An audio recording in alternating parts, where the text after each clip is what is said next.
Yo, shout out to everybody out there. Welcome to Angry Fan Sports. Subscribe to the channel about the content. So Christine Brennan has something to say about Cathy Engelbert in regards to her being removed as a commissioner. And I totally agree with this 100%. We will break it down as she speaks. Do you believe that Cathy Engelbert should be replaced as the commissioner of the WNBA? I do.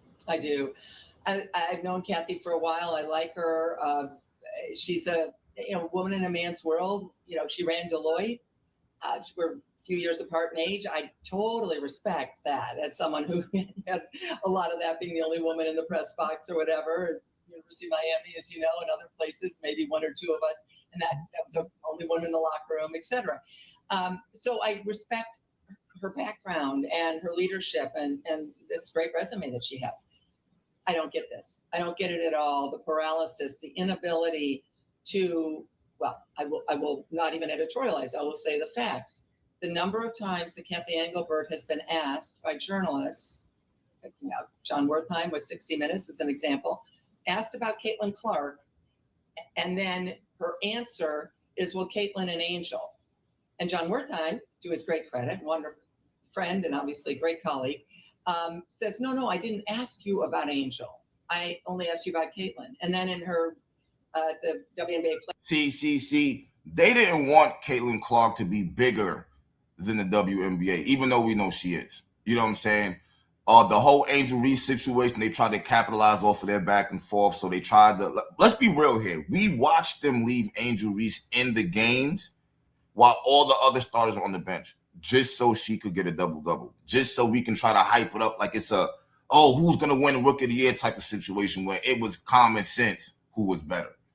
Clark out here shooting 7 threes, making 7 threes a game, 5 threes a game, scoring 25, 30, like doing whatever the hell she wants to. 9 assists, 12, 13, 10.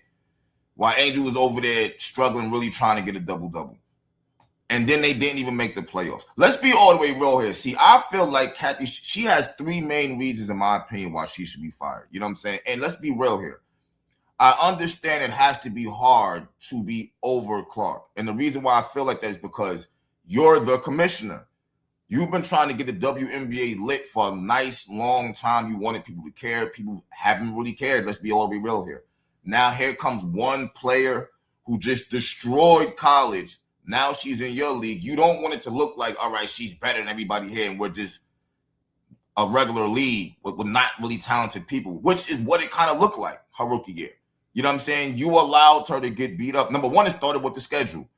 You gave an egregious schedule to the Indiana Fever. I think that was part of the plan also. They playing Connecticut. They playing New York, back-to-backs. They was going crazy that first half, which is why they started out 1-8, 2-10. Then from there, you just let her get beat up. And not only was she getting beat up, she was barely going to the free throw line. And you just turned your head, Cathy. That's all you did was turn your head. That's strike one. No one should have told you after the season what's going on is crazy. You was looking crazy from the beginning. That strike one was the first season, right? Then you got the second season. She's still getting hammered. Now she misses the season. Now this is when you should have really wisened up. You seen the ratings dip. You see nobody care about the WNBA no more like that. You can visibly see that. You know what I'm saying? And then if that wasn't enough for you, now go look at Unrivaled, because they had mainly the same stars over there, minus Asia and Clark. Even Sabrina went there for a couple of weeks for $1 million. Those ratings were in the basement. So it's that should have told you right then and there how important Clark was. So for her to come back and she's still getting fouled the third season, it was just that's strike two right there. You didn't clean it up. You know what I'm saying? Mind you, this is after you sent Stephanie White over there. Because I feel like Stephanie White is an agent. That's the only reason why she's there. You know that. I don't see how you can just be coaching Connecticut, then say you're having family problems, and you're probably going to retire or something. Now you pop up as the Indiana head coach.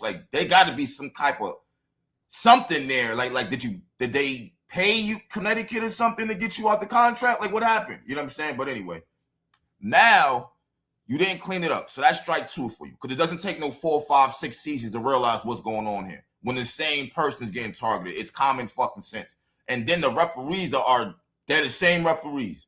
You said you was going to improve them and you didn't. You know what I'm saying? Strike three was the Alyssa Thomas situation. It just is what it is. This was when you could have made a statement. And instead, you suspended her for 1 game. Not 5, not 7, 8. You supposed, like, they're all getting mad bread.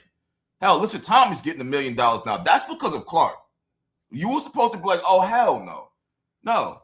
How the fuck are the owners supposed to make anything if y'all take her out again? That was supposed to be a hand-in-hand thing right there. All right, if we sign these CBAs where y'all starting to get millions, y'all can't hurt her.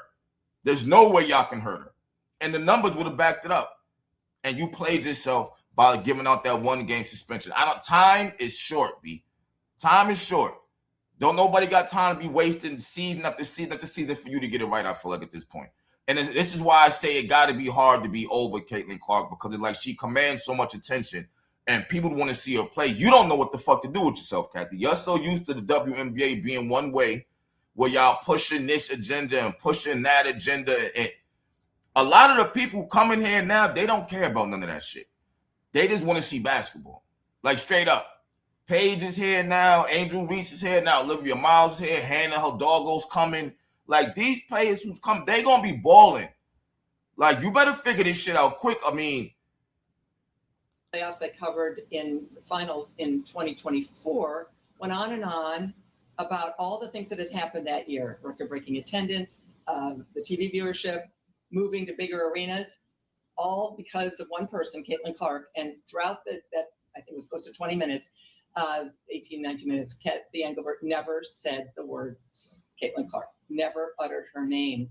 So, and then hold up, you have to understand, that's calculated right there. That's calculated. We all know she's the reason why everything got started. We all know that. The minute she started talking about planes, boom, charter flights. What else?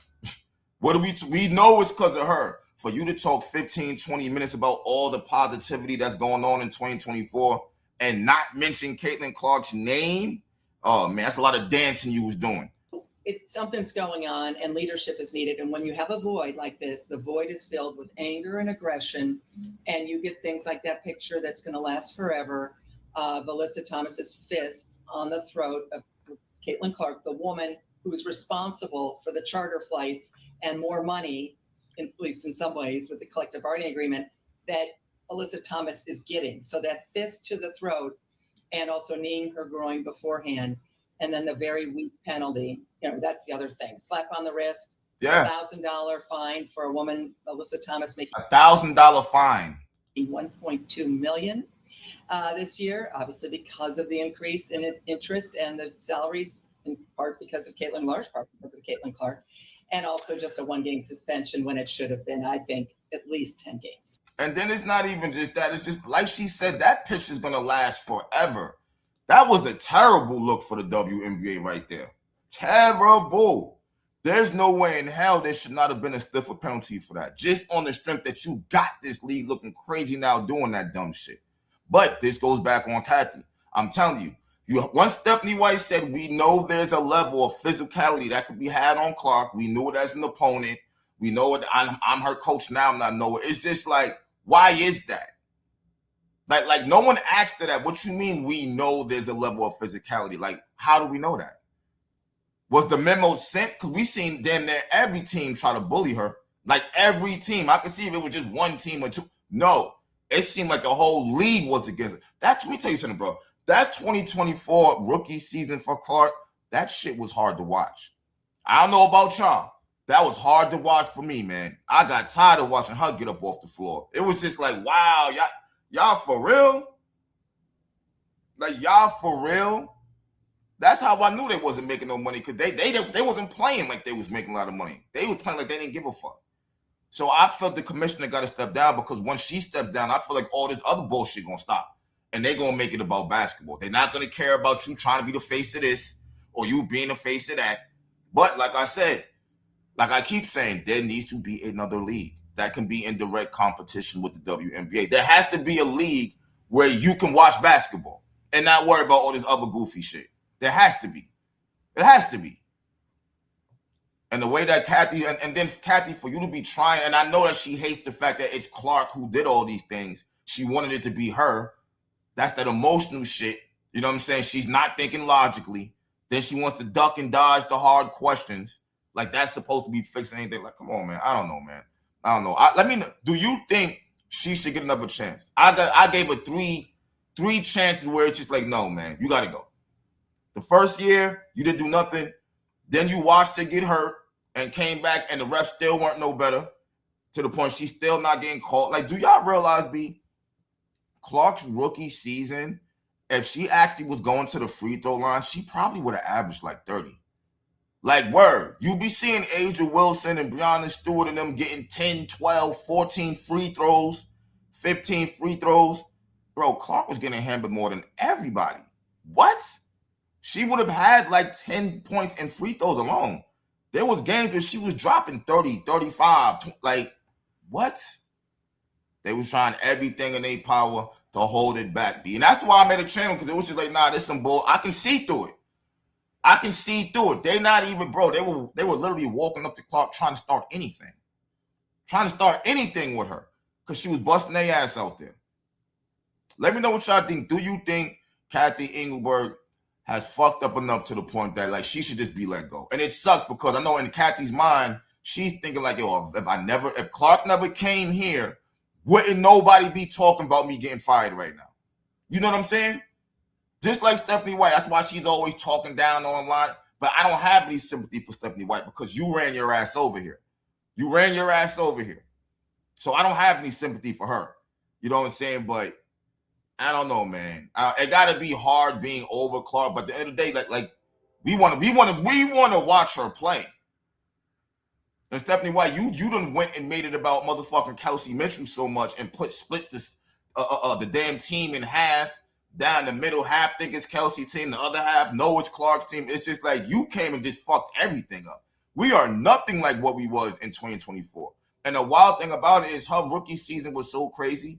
I don't think anybody's ever going to have a better rookie season than her. Like, period. You're going to literally have to break 62 records. Because I see them, somebody was talking about Olivia Miles is having a better rookie season than Caitlyn Clark. Like, no, she's not. And mind you, Clark is playing with a ball hog. We got to keep that in mind. Kelsey was definitely a ball hog that 2024 season too. Don't think this shit just started. Alyssa Smith was complaining she wanted more shots. Like AB, Christy Sides wanted the main thing to go through AB. They didn't know what they was doing. So it took Clark a little minute to even have to get them fucking keys and go dumb the way she went dumb. You know what I'm saying? And I feel like Olivia Miles has a coach. Christy Sides, like, she had to get begged by Lynn Dunn to even do the job. That's how you know this whole situation is dumb. You know what I'm saying? They said Lynn Dunn had to literally beg Christy Sides to coach the Fever. So how did you kick it to the curb so quick when it came down to Stephanie White coming? It don't even make sense. If you're going to beg her like that, there's no way she should be being replaced for Stephanie White, somebody who's already with the Connecticut Sun. It's all mapped out. It's all now all of a sudden this Kelsey team. It's all mapped out. It's all mapped out. So I don't know, but let me know what you think, man. Do you think Cathy Engelbert should be fired? And I'm gonna keep it real with you. Do you think Stephanie White should be fired? I'm still like, yeah. I'm still like, yeah. Like I've seen enough. You can only do but so many interviews where you're faking it. You know what I'm saying? The same way they said that Cathy Engelbert didn't say Caitlyn Clark's name. Boy, when they ask her something about Caitlyn Clark, man, she damn near has a big ass gulp, and it's a whole bunch of ums. You've had too many interviews where you overly praised other players and then would like literally damn near talk down on Clark. Look at the locker room just now. This has got to be the game with the least amount of turnovers, only 7. Like, cool, but I kind of feel like that was some kind of a little shot right there because Clark returned the ball. You know what I'm saying? You came over here to be in competition with her. Yo, she's probably scared to death, y'all. She probably don't want Caitlyn Clark jersey getting retired over there because then it's over with. You feel what I'm saying? Like, you can't even really talk about Stephanie White no more if Clark's jersey's retired up there. So I know there's some jealousy there. But let me know what you think. Should they get fired? Should they not? I'm out. 1.